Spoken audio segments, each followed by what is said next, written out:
Gênesis capítulo 35. Eis que Deus falou a Jacó: levanta-te, sobe a Betel e habita ali.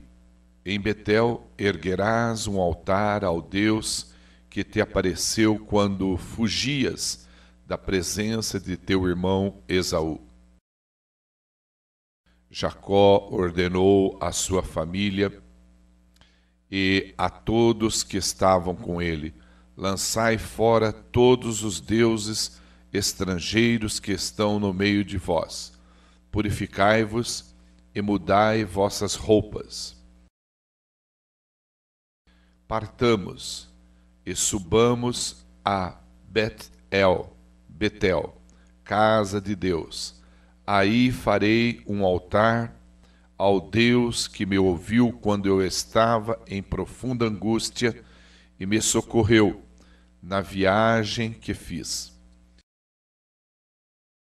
Então o povo entregou a Jacó todas as imagens dos deuses estrangeiros que possuíam e os amuletos que usavam nas orelhas como brincos, e Jacó os enterrou ao pé do grande carvalho sagrado que fica perto de Siquém.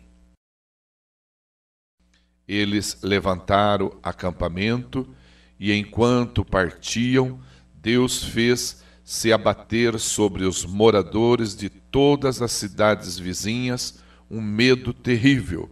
Por isso, eles não se atreveram a perseguir Jacó e sua caravana.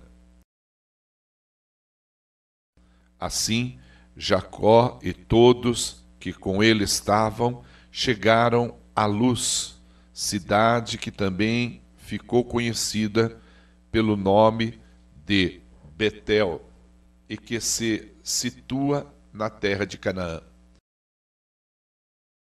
Lá, Jacó construiu um altar e colocou o nome no lugar de El-Bet-El, o Deus de Betel, porque ali Deus havia se revelado a ele quando estava fugindo com medo de seu irmão. Então morreu Débora, a ama de Rebeca, e foi sepultada abaixo de Betel, sob o carvalho sagrado que fica ao sul de Betel, que passou a ser chamado de Alon-Bacute, carvalho das lágrimas. Deus apareceu ainda a Jacó quando este regressava de Padã-Arã e o abençoou. Então Deus lhe declarou: teu nome é Jacó, mas não te chamarás mais Jacó. Teu nome doravante será Israel, tanto que é chamado de Israel até hoje. Deus afirmou a Jacó: eu sou El Shaddai, o Deus Todo-Poderoso. Sê fecundo e multiplica-te. Uma nação e uma assembleia de nações nascerão de ti, e reis estarão entre os teus incontáveis descendentes. Eu te dou a terra que dei a Abraão e a Isaque, darei toda esta região a ti e à tua posteridade depois de ti. E quando terminou de profetizar, Deus elevou-se do lugar onde estivera falando com Jacó. Então Jacó escolheu uma pedra e a colocou como coluna no lugar em que Deus lhe falara, e derramou vinho e azeite sobre ela como uma oferta de libação. E passou a chamar de Betel o lugar onde Deus tinha falado com ele. Jacó e sua família partiram de Betel, e quando faltava uma pequena distância para chegar a Efrata, Raquel começou a dar à luz em meio às dores, além do normal, e o parto foi muito difícil. E, enquanto padecia, tentando dar à luz, a parteira a encorajou: não temas, um filho saudável terás.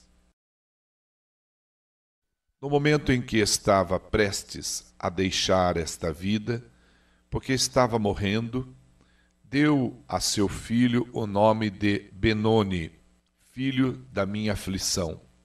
Entretanto, Jacó o chamou de Benjamim, filho próspero. Assim morreu Raquel e foi sepultada no caminho de Efrata, que em nossos dias se chama Belém.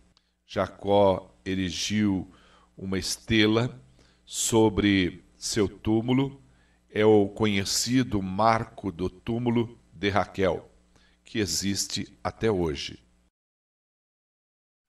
Depois Israel partiu dali e armou seu acampamento adiante de Migdal-Eder, a torre de vigia do rebanho. No tempo em que Israel habitava naquela região, Rubem teve relações sexuais com Bila, concubina de seu pai. Assim que Israel soube disso, ficou muito irado. Ora, os filhos de Jacó foram em número de 12. Os filhos com Lia, Ruben, o primogênito de Jacó, depois Simeão, Levi, Judá, Issacar e Zebulon. Os filhos com Raquel, José e Benjamim. Os filhos com Bila, a serva de Raquel, Dan e Naphtali. Os filhos com Zilpa, a serva de Lia, Gade e Asser. Estes, portanto, foram os filhos de Jacó, nascidos em Padã-Arã. Mais tarde, Jacó foi morar junto a seu pai, Isaque, em Manre, próximo de Quiriate-Arba, também chamada de Hebrom, onde Abraão e Isaque tinham morado. Isaque viveu 180 anos e expirou. Ele morreu e reuniu-se a sua parentela no mundo dos mortos, idoso e farto de dias. Seus filhos Esaú e Jacó cuidaram de seu sepultamento.